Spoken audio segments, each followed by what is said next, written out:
them wicked church fathers, all they did was incorporate that in the future. You got that, brother? That's right, yep. This is the book of Numbers 25, 1-3. Come, 25, 1-3.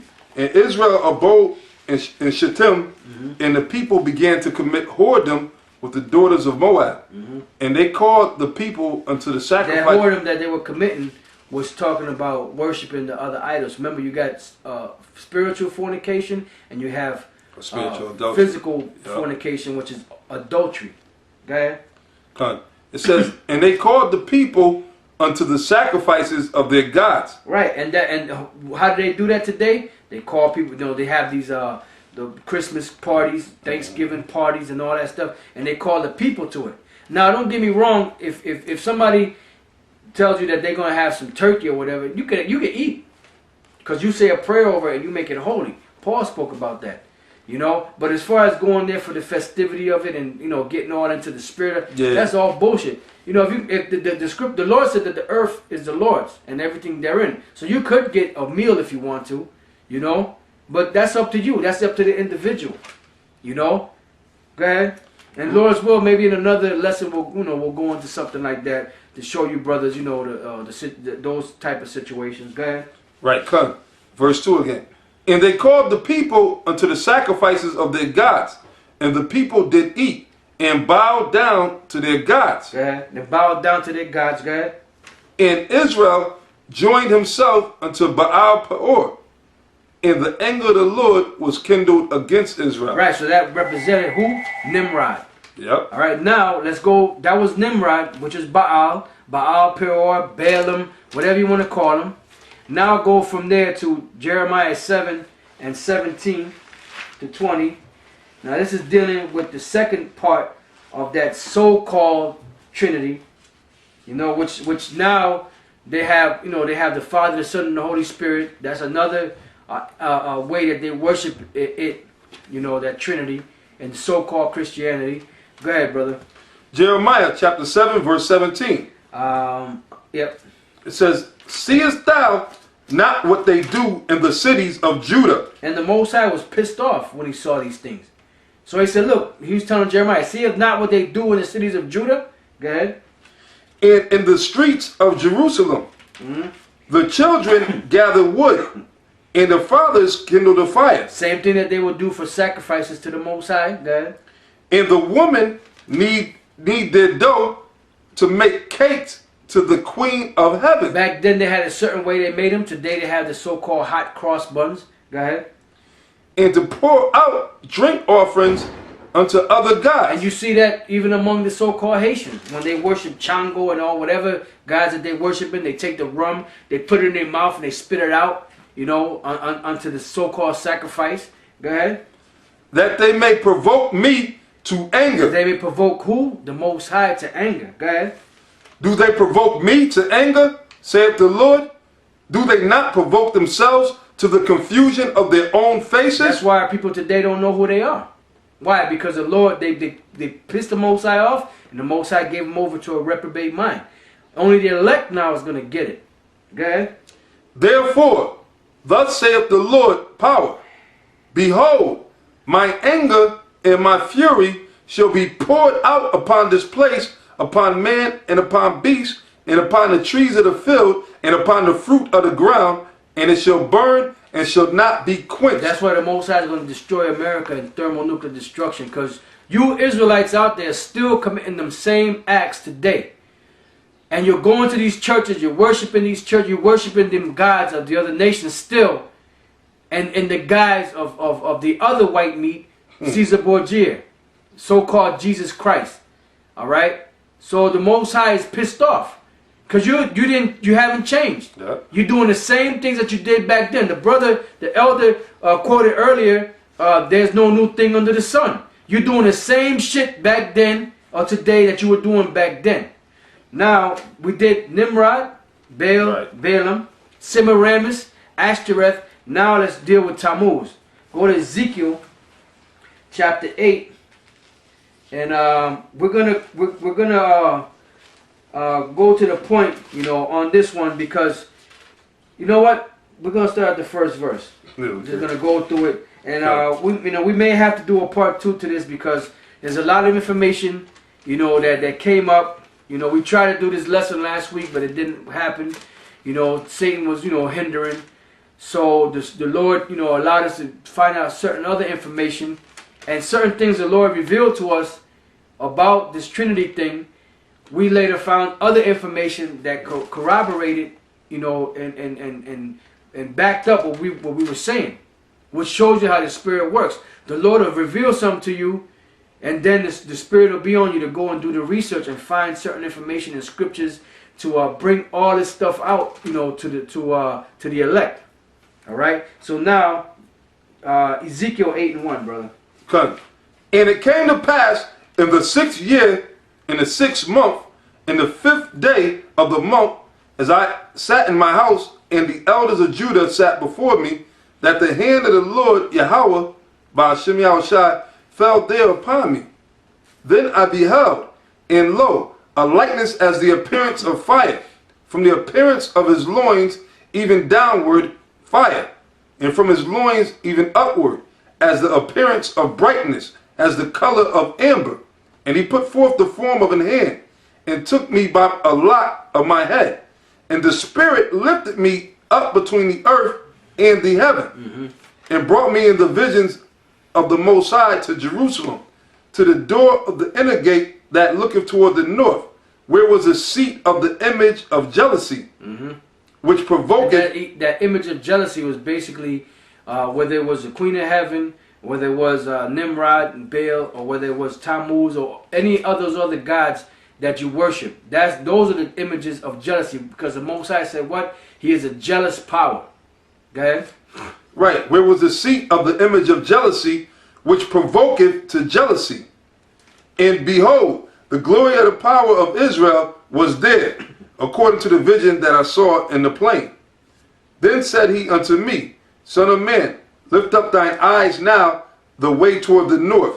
So I lifted up my eyes the way toward the north, and behold, northward at the gate of the altar, this image of jealousy in the entry. He said furthermore unto me, Son of man, seest thou what they do, even the great abominations that the house of Israel committeth here, that I should go far off from my sanctuary? But turn thee yet again, and thou shalt see greater abominations. And he brought me to the door of the court, and when I looked, behold, a hole in the wall. Then said he unto me, Son of man, dig now in the wall. And when I had digged in the wall, behold, a door. And he said unto me, Go in, and behold the wicked abominations that they do here. So I went in and saw, and behold, every form of creeping things. Now, every form of creeping thing, this is what? Goes hand in hand with Acts the 10th chapter. You brothers out there that are taking the test on Acts the 10th chapter, this is dealing with who? Israel. Yep. Did not the Lord let down the sheet and told Peter to eat of all the creeping things that he saw and all the abominations that he saw? We're reading about it right now. That's right. Okay? And behold, every form of creeping thing and abominable beast and all the idols of the house of Israel. Which proves that Acts the 10th chapter, those animals that was speaking about was not speaking about actual animals. It was speaking about the abominations that the house of Israel was doing and the things that they were worshiping. Because they were worshiping them as beasts. Dagon was what? A fish. A fish god. Yeah. That was an abomination. Why? Yep. Because the Lord didn't tell Israel to worship no damn fish. Okay? It says, so I went in and saw, and behold, every form of creeping things and abominable beasts and all the idols of the house of Israel portrayed upon the wall round about. Now keep that in mind. Portrayed around the wall round about. Alright? So we're going to find out who does that. And you're going to find out that them Latin tribes, they have a wall and a shrine and a sanctuary to these damn gods. Which proves that they're Israelites. Yep. Go ahead. It says, and there stood before them 70 men of the ancients of the house of Israel. There stood before them 70 men of the ancients of Israel. Constantine, Tertullian, Athanasia, all them wicked, demonic, so-called church fathers back then that were on the top. General Gehenna, Bubble-eyed Blackfish, Comfy, Yep. Lahab, Yeshaya, Nate Satan, Yep. you know, and all them other, because they're supposed to be great men, right? The ancients of Israel. The ancients of Israel, they're supposed to be these great teachers, you know. Go ahead. It says, and in the midst of them stood Jaazaniah, the son of Shaphan, with every man his censer in his hand, and a thick cloud of incense went up. Go ahead. Then said he unto me, Son of man, hast thou seen what the ancients of the house of Israel do in the dark? They did this in the dark. They would think, really, what it means is they were doing it in secret. Yep. Go ahead. Every man in the chambers of his imagery. Go ahead. For they say, the Lord seeth us not. The Lord hath forsaken the earth. Right, so now what we're going to do is we're going to go to the Blue Letter Bible and we're going to look up this word imagery in the Blue Letter Bible. And you be the judge.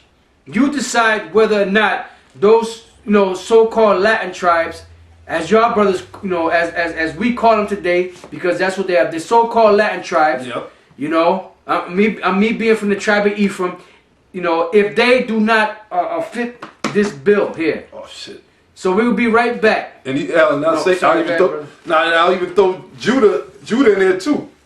I mean, they don't got as many of them abominations on their wall, Right. but they be damn, they ain't got Caesar and all them other demons on their wall. That's right. But you know what? It's crystal clear in the scriptures that Judah, Benjamin, and Levi are Israelites. But you got these assholes that say that only the Israelites are only black. Negro So tribe. there's certain things in the scriptures that give you hints and clues that the so-called Native American Indian tribes and the so-called Latin tribes are also Israelites. Yep. You know, like it tells you in the book of Hosea, the 5th chapter, Ephraim is given unto idols. Leave him alone. Yep. Let's look at this word imagery in Ezekiel, the 8th chapter, and the 12th verse. And you tell me, you brothers be the judge out there, if they are not of the Latin tribes or not. So we'll be right back. All right, so what we're going to do is going to read it, and we're going to go to the word imagery in the Hebrew. So go ahead.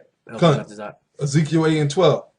Then said he unto me, Son of man, hast thou seen what the ancients of the house of Israel do in the dark? Every man in the chambers of his imagery. For they say, the Lord seeth us not, the Lord hath forsaken the earth. So now let's look at this word imagery. You know, and you know, like I said, you tell me, like Elder Manatazak made a good point. You know, Judah, Benjamin, and Levi, they do the same thing. You know, they got the same idols. You know, they put images of Caesar Borgia and them other gods on their walls of African statues. You know, but them Latin tribes, man, that's why the scriptures say Ephraim is joined unto idols. Let him alone. So go ahead, Elder Manatazak.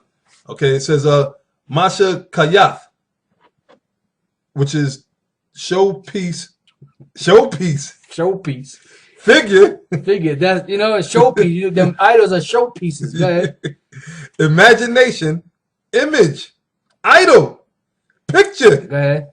A showpiece, carved figure of idols. Them so-called saints on the dashboard. You know, in the house, you got them little shrines with the candles, you know, portrayed on the wall. You put a piece of bread and some water and an apple, you know, hoping that other white meat Jesus is gonna eat that apple and sip that nasty ass water. A shot of some Pablo Viejo. Yes, a shot of some stale ass Palo Viejo, which is some Puerto Rican rum.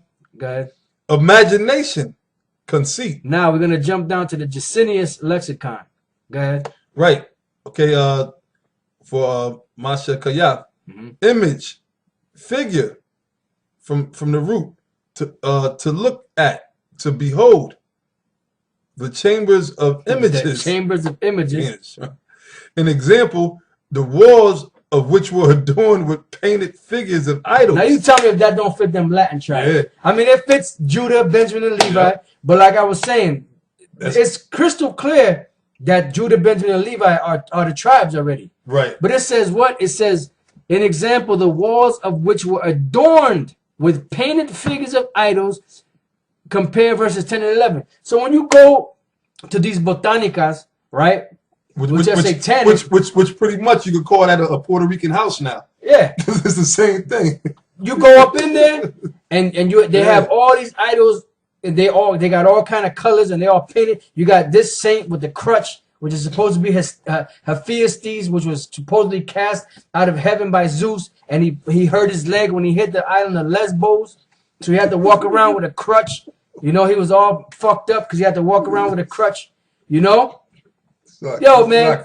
Yo, it's for real, man. They got this. This is all nothing but Greek mythology. That's what these people out here are bugged out. That's what these Latin tribes are bugged out. That's what Judah, Benjamin, and Levi are bugged out. Them so-called Native American Indians are bugged out because they worship eagles and hawks and hawk backs and hawk feathers. I mean, they're all fucked up, man.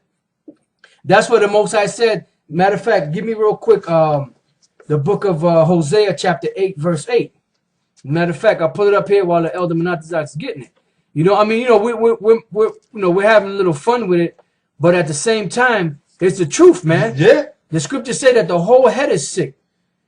That's how far gone these motherfuckers are, man. And think about it.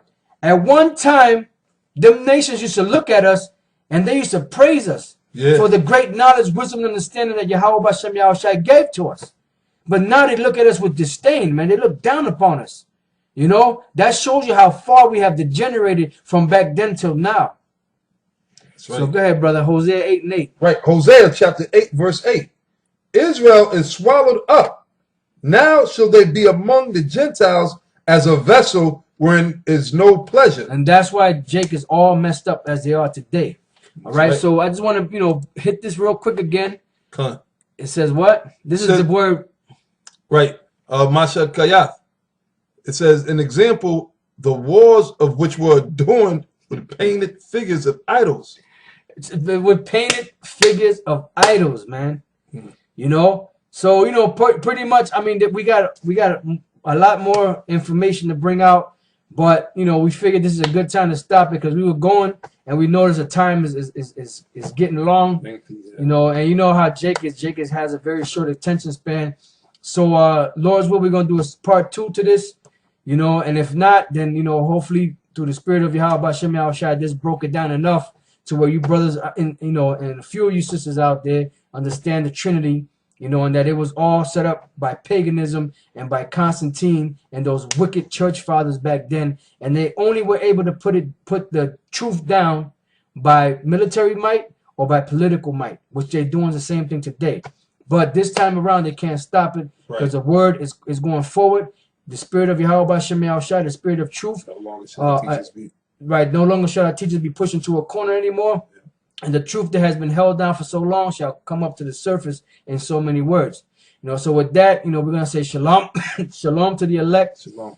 All praises to Yahweh Bashem Yahushai. Double honors to our elders. And much praise to you brothers out there, man. You brothers out there, you inspire us, man, to keep doing these lessons, to push out the truth, man, because y'all brothers are out there getting down and breaking the things down in the spirit and the scriptures, and it gives us it reinvigorates us. Yeah. I know I can, I'm pretty sure Elder Tahar, Elder Gabar, Elder Rakah, the other elders and the other men of GMS up in the main school, main GMS hub, so to speak, and the rest of the brothers can say the same thing. You brothers inspire us, man. You make us want to go harder, man. Right. And I said this before. I wish we could separate ourselves into more than one person so we could do more. Yeah. Teach you everything. That's right, and teach you everything that we know. So y'all brothers, could be just sharp. As it says in Isaiah 49 and 2. So with that, we're gonna close it. And we're going to say shalom, and to the next time. Shalom.